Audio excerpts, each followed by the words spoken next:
Understanding Anxiety from the Waltham Forest Mental Health Support Team. Aims. We'll start by exploring what anxiety is and how it affects us. Next, we'll dive into practical strategies and techniques for managing anxiety. Anxiety involves three things: our anxious thoughts about a situation, the physical sensations of anxiety we feel in our bodies, and the way we respond in our behaviour. Our thoughts, feelings, and behaviours all interact with each other. Anxious thinking or expectations. Anxiety is a response to something perceived as scary, even if it isn't always true. We often underestimate our ability to cope. For example, when Joe, a 15-year-old boy, is feeling anxious about an exam, he might think there's no way he can manage going into school. We also overestimate how awful something is going to be. For example, Joe from earlier, who's managed to go in and write the exam, might think that he's done a bad job and will fail. Physical sensations. When we feel anxious, it can often be accompanied by unpleasant physical sensations. These include stomach issues such as stomach aches, feeling sick, or needing the toilet. An increase in heart rate. Some people even find this painful. A feeling of tenseness in the muscles. We might feel like we are trembling or feel fidgety, like we can't sit still. Breathing quickly, feeling short of breath or hyperventilating.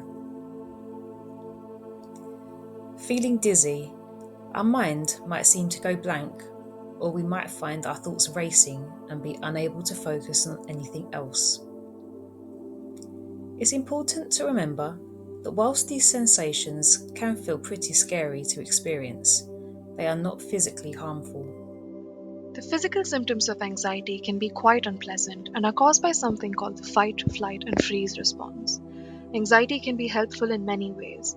It kept our ancestors safe and can keep us safe too, but it feels horrible. Pause here and watch video 1. The link for this is in the description. This video will teach you more about the fight, flight, and freeze response. Anxious behavior. If a person is struggling with anxiety, these are some things they might be doing: seeking reassurances and wanting to know if things will be okay, asking lots of questions, avoiding situations like going to school or skipping meeting friends, getting upset easily, getting really short tempered or angry, avoiding talking to people or making eye contact, repeatedly checking things like their school bag, fidgeting like playing with hair, cracking knuckles, picking at skin, and so on. So, what can you do? Over the next few slides, we'll be talking a little bit more about what you can do if you feel anxious. Some of these include breathing techniques, grounding techniques, positive self-talk, using distraction, and problem solving. Breathing. When we feel anxious, our breathing can become fast and shallow, which makes us feel even more worried. By taking slow, deep breaths, we can tell our bodies to relax. This helps us feel more in control and less scared. This is an example of box breathing. Use a finger to trace the box. Start by breathing in through your nose. Stop and keep your lungs full. Breathe out through your mouth. Stop and keep your lungs empty. And start the cycle again until you begin to feel calmer. The next time you find yourself getting worried, search for a breathing GIF image like the ones on the screen and take a few moments to yourself. This will help you manage stress while giving you something visual to focus on. Grounding. These techniques help to focus your mind on the present moment, often by focusing on our senses.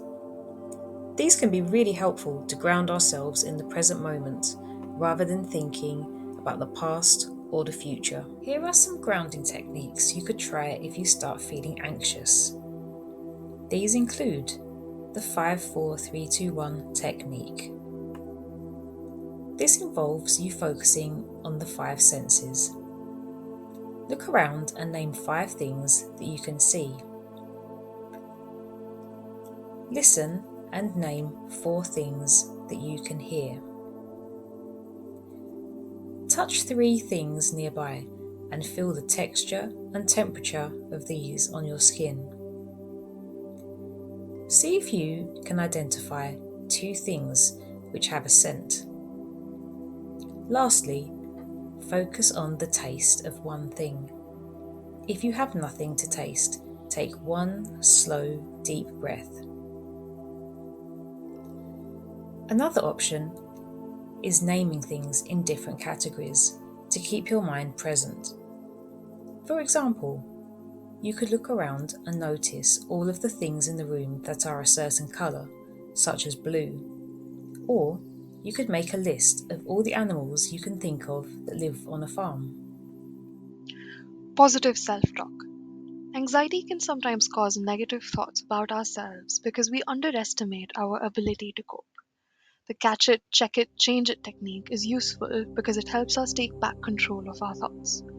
Notice when you're having a negative thought. Examine the thought and ask yourself if it is really true or if there's another way to look at the situation. Replace the negative thought with a more positive or a realistic one, like, I am doing the best I can. I know I can do this and I will not give up. I am being brave when I face my fears. You can also make a list of things you're good at and a set of positive affirmations that you can easily access. This can help remind you of your worth. Distraction techniques. Positive self talk or breathing and grounding strategies might not always work. This is when distraction techniques come in handy.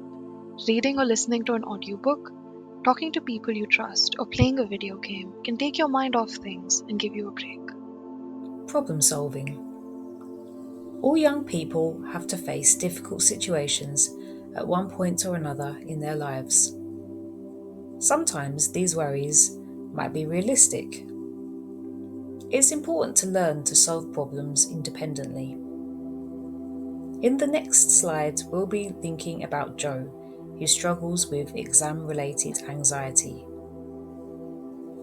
Become a problem solver.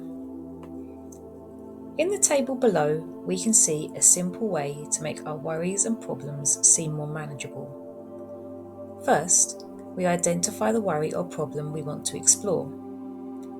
In this example, Joe is in Year 10 and is worried about his upcoming GCSEs. He finds it difficult to revise because he keeps thinking about how bad he is at maths and how he might fail the exam. Once a problem has been identified, the next step is to think of as many different solutions. At this point, it doesn't matter if these are good or bad ideas. We write them all as a list anyways. In this example, Joe thinks of playing video games and revising with a friend, but you are likely to have many more ideas. Afterwards, we go through each one and work out the pros and cons of each. In this example, the pros of playing video games means Joe will feel less anxious. However, the cons are that the anxiety is likely to get worse as he has less time to study. In his second solution, the pros of revising with a friend mean that Joe will feel less anxious and alone.